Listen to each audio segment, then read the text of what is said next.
Well, welcome, welcome, welcome. This is Carol Moulton coming to you once again. New year, new everything, hopefully. We woke up to, I think, more of the same from 2021, which was not a great year for many of us, I think. We lost loved ones. We're shuttered inside with people we don't necessarily want to be shuttered inside with.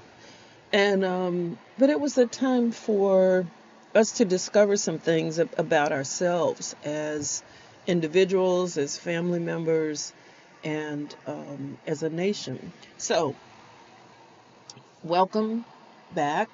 Haven't been with you in a minute. I've missed you tremendously. Hope everything is doing well on your end of the planet. I'm just coming on to give you a brief word. The Lord dropped something in my spirit the other day, and I thought I would share it with you. This is January 2022, New Year, and our thoughts generally turn to making resolutions. Deciding I'm going to do this, I'm going to do that, I'm going to stop doing this, I'm going to, stop spending all my money, whatever your resolution is. I'm going to lose 50 pounds. I'm going to, go to the gym every day. All these things that by February we have kind of forgotten. So, what he showed me is if we want to make improvement, if we want to make changes in our lives, and I think being shuttered in gave us an opportunity to do some self-assessments and to start looking at things a little bit more closely. And if you want to see changes in your life and improvements, I've got a suggestion for you. I've got something that I think may work for you. I've been doing it the past couple of days, and it's working out very well. But what it is, okay, I'm not gonna play hide the ball or anything. I'm gonna tell you straight out because we're not gonna talk long.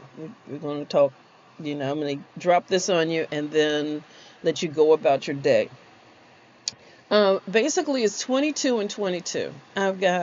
He's given me 22 areas of your life where you can make changes in 22 minutes or less.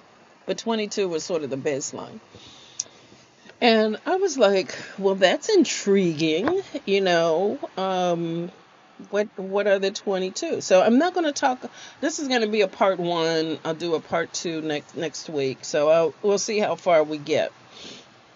But number one, finances. I'm going to just give you the list and see if any of these connect with you, if you like any of them. Number one is finances. We start thinking at the beginning of the year about making more money or getting more money or, whatever. Hopefully they're all legal, not, I'm not, recommending that anybody go out and do anything illegal. But before you talk about more, why not do an assessment of where you are? And are you really tracking where your money is going? I did it and found that I had all these subscriptions that I don't use. I've got stuff that I can cut out, and I have found probably over $500 or $600 that I can put back into my pocket just by assessing what I already have, the outflow. So before you start talking about more, see if you can get more just by streamlining what you're doing.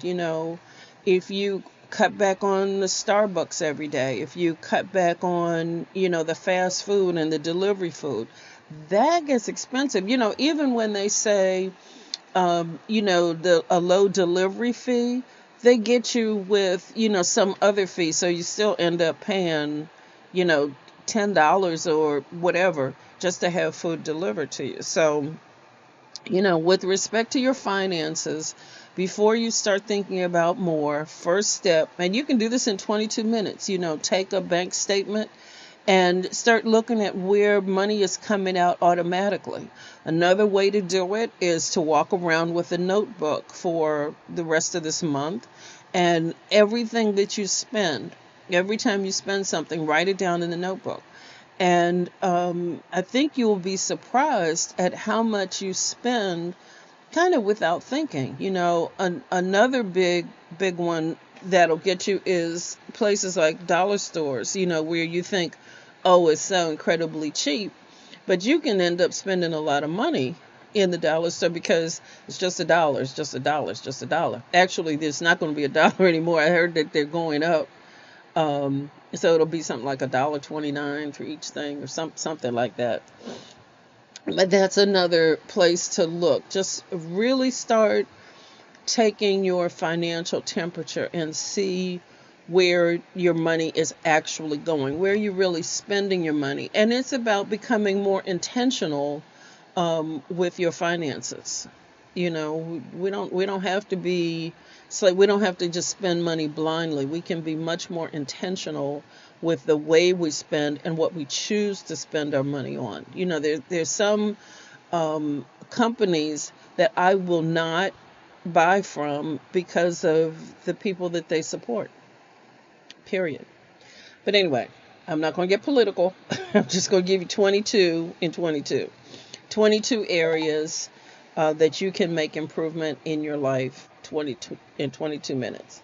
So, and it really is about being more intentional. Okay, so exercise, this number 2, is another big one where we say we're going to go to the gym every day, or we're going to, work out for an hour every day. And you're not going to do it. You're not going to do it. So let's be intentional about this. Let's look at this a different way. Can you exercise for 22 minutes? Can you walk for 22 minutes? Can you walk for 10 and then another 12? Can you, if you don't want to do it all at one time, breaking it up. It's about moving. There are a lot, if you don't want to go outside, because I know it's cold in some parts of the country and I'm not going out, So rather than, if it's something you're not going to do, you've been paying for a gym membership and you're not going, you say you're going to do things and you're not. So what about changing the way you look at it and setting an intention that when I get up, I'm going to exercise before I, have coffee, or before I start my day. I'm going to, after I, say my prayers, whatever your morning, habit is, you exercise for, 5 minutes. I mean, you can do jumping jacks or walk or stretch, or yoga poses. You can do something, set the timer, and just get in the habit of doing that. 22 minutes is really nothing. So instead of making these big promises, if you break them down into smaller chunks, they're much easier to accomplish. So personally, I don't like to exercise. I really don't. I don't like to sweat. But I have found that, 22 minutes makes a big difference. And I also joined an online coaching class, and it's fabulous. It's exercise, and she keeps it really, really interesting. So I joined it for 6 months, and it's every day. And sometimes the exercise is twice a day. But she posts videos that we go along with. There's no shaming. There's no, there's diet, and it's really grown into a community of women that are really supporting each other. If you inbox me, I'll give you more details about it. But it's really, really, really fabulous. It's really good. I found it to be very helpful, and I can see the changes already. Because she has us taking pictures every week to record our progress. So that was number 2. So finances number 1, 22 and 22. Exercise number 2. Number 3 is spirituality. So I've been talking to people, I'm a coach, and what I'm hearing from people is a desire to have a deeper relationship with God, but having feelings of anxiety about it. Underneath of it all, it's like, am I doing it right? Or I fell away and I don't know if I'll be forgiven, or I haven't done what I should. But long story short, everything seems to revolve around performance. Feeling that you're separated from God because of something you have or have not done. Haven't gone to church, haven't read your Bible every day, haven't prayed, the way you should. All these things have to do with performance. But my question for you is, do you think God is really concerned about performance, or is he concerned more about the state of your heart and your desire to have a relationship with him? So my suggestion, 22 in 22, is to spend 22 minutes at whatever time of the day.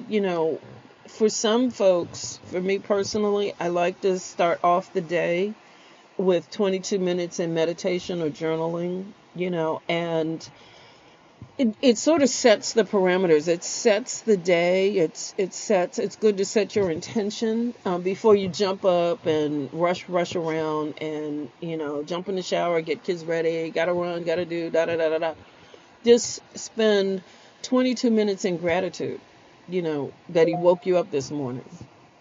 And he didn't have to. A friend of mine this week passed away in his sleep. So we don't know the minute or the hour when we'll get called home. And so spending time in gratitude for what you already have, for what he's already done, is so precious and so important. And it makes things so much easier. It makes you an easier person to deal with, because, everything is not always the other person's fault. Sometimes it's us.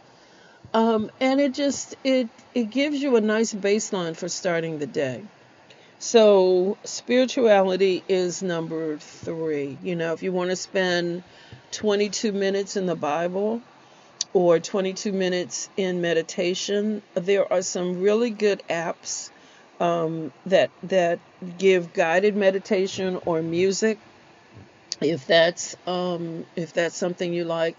I use an app called Aura, Aura, but there are other ones out there that are also very good. There may be some free ones I pay for, and it's not very expensive.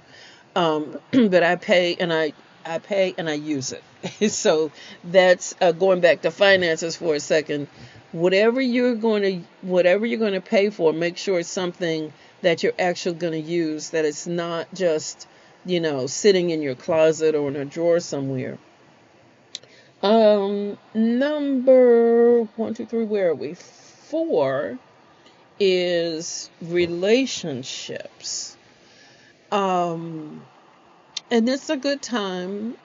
It's a good time to start looking at your relationships, not just your intimate ones, with a spouse or partner, but also your relationships with yourself, your relationship with in your business or on your job, all of those places, and look at, how are you showing up in them?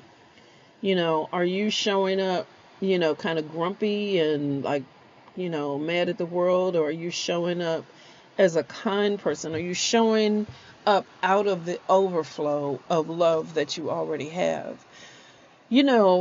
This world is really, really difficult right now. And I really, first of all, just really want to give a shout out to all of the medical professionals, whether you're an LPN or RN or MD, whatever you are. I just want to give a shout out and a thank you for you continuing to work in the face of this madness. You got to deal with just so many people every day, and I don't think that we are acknowledging the sacrifice that they are making enough.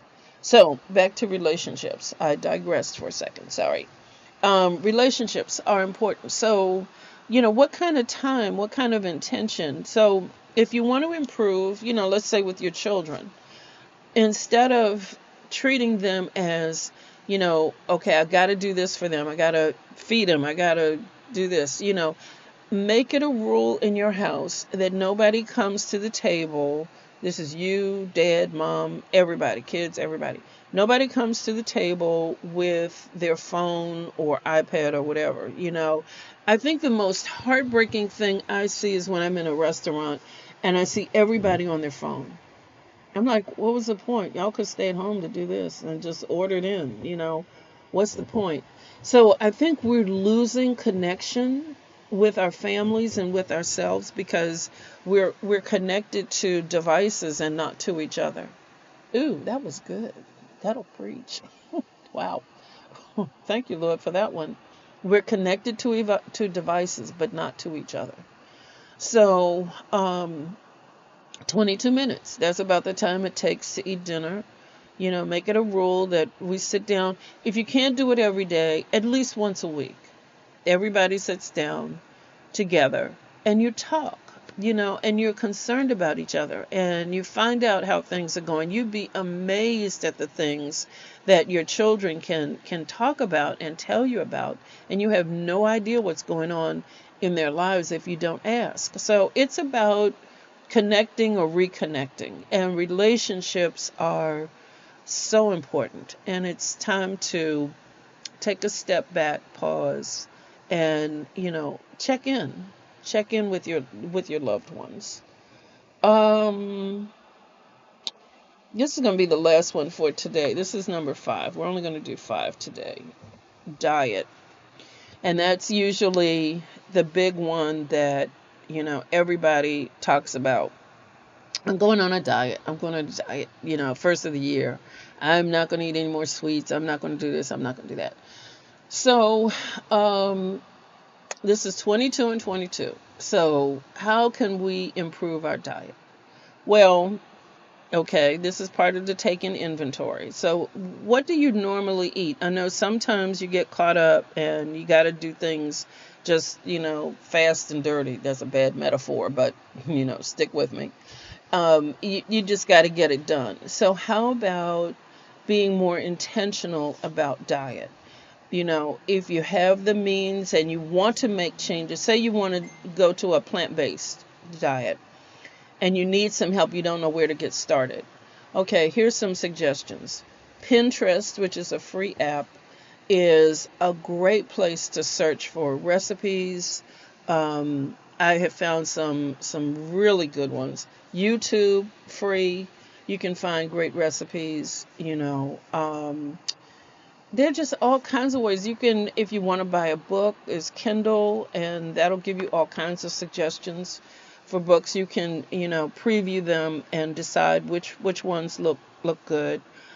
I made some changes to my diet this year, and for the most part, I'm not going to say I've been 100%, but I'd say 95% as of the end of last year stopped eating meat and dairy. Had a hard time saying goodbye to butter because I really like butter. But I noticed if I do eat it, I notice the difference in how I feel. And I ate some meat over the Christmas holiday, and it felt like lead in my stomach. So it didn't make me sick, but I definitely noticed the difference. So I eat basically grains, fruits, vegetables. I made some curry last night. That was, oh my God, it was so wonderful. And I think it does something to your taste buds too, because you taste flavors a lot more. Things are more tasteful when they're not dulled by some of the things that we routinely eat. So it's about being intentional with your diet. Being more aware of the amount of sodium that's hidden in packaged products. One of the things that I've had to look at, even in the non-meat things, some of the processed foods, like the burgers that are pre-made, that kind of thing, they taste great. Um, but a lot of them have things in them that you don't necessarily want to eat. So it's about being intentional with your diet. I'm not saying go on a diet. I'm not saying, make a promise to lose X amount of weight, but be more intentional with how you treat your body and what you're putting inside your body. And, the benefits are astronomical. You look better, you sleep better, the weight will come off. I've been able to lose, I'd say about 20, a good 20 pounds since I started, and without really trying, but this just kind of happened. I haven't been like, I'm going to lose X amount of pounds. I decided I wanted to be healthier, and that's a good place to start, just making the decision, to be healthy. So, bottom line, this is the year I'm declaring to fall in love with you. To treat you as if you matter, because you do. To make yourself a priority. Particularly we as women, have a tendency to put everybody else first. But this is the year of you, where you decide you want to, whatever it is you want to work on, whether it's your body, whether it's your relationship with God, whether it's your relationship with your significant other or your children, whether it's your finances, whatever it is, you're going to make you a priority in all of those things. And, so we've covered 5 things at 22 and 22, and next week we'll go over the next however many until we get to 22. But in each of these things, you can make changes, significant changes that will change your life, and by doing them in 22 minutes. So with that, just know I love you. I care about you. I'm praying for you, and want to see you really blossom in this new year. So, feel free to reach out to me. I'm on Facebook. You reach out and touch. I would love to hear from you. You can go to my page, Tea Time with Carol, or you can go to my personal page and send me a message, and I would be glad to connect and talk more about these things and how you can incorporate them in your life and make changes that will last, changes for the long haul in a very short amount of time. So, beloved, with that, we're going to end for today. I hope this has been useful, and I'd really like to hear back from you, especially if you incorporate any of these things and you start to see changes. So let me know, reach out. And with that, we are going to end for the day. Just know that God loves you. I love you. You matter. You are important. And don't let anybody tell you differently. So just remember, everything you want is on the other side of fear. This is Carol Moulton, thanking you for spending this time with me. And until next time, be blessed. Take care. See you on the flip side. Bye-bye.